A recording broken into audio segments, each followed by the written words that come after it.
Hello and welcome back to another video. I've traveled all the way to Shandong province and I'm here in Chufu. Let's go.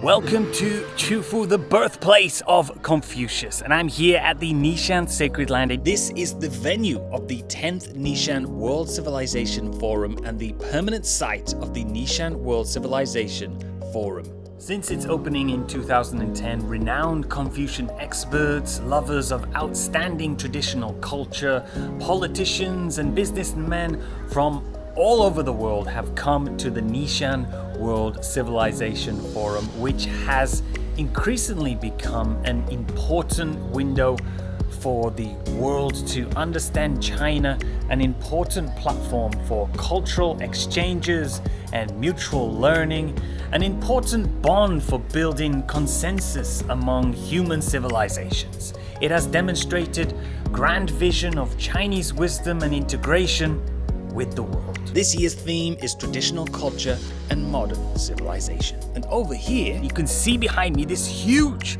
statue of Confucius. It stands at 72 meters tall, representing his 72 outstanding students. His philosophical teachings, which we now call today Confucianism, emphasize personal and governmental morality, correctness of social relationships, justice, kindness, sincerity, and a ruler's responsibilities to lead by virtue. Confucianism has had a profound and lasting impact on Chinese culture, society, politics, economic policies, and education, contributing significantly to shaping China into the global superpower that it is today. I have now come inside the Hall of Great Learning. And oh my God, just look at this. The architecture, the design is insane. I feel like I've traveled back to ancient China. I've traveled back to one of the dynasties. Wow, just look at this. Inside there is 5 halls representing the 5 virtues of Confucianism. Let's go check them out. Leading us to the halls, we come first to the corridor of the 72. It is traditionally believed that Confucius had around 3,000 students, but only 72 truly mastered what he taught. Here we have the Hall of Benevolence. Confucius valued education and lifelong learning. China has invested heavily in education and human capital, fostering a skilled workforce capable of driving innovation and productivity. This emphasis on education has supported the country's rapid economic development and technological advancements. Oh my God, look at this. That is crazy. This is the Hall of Wisdom. Wow.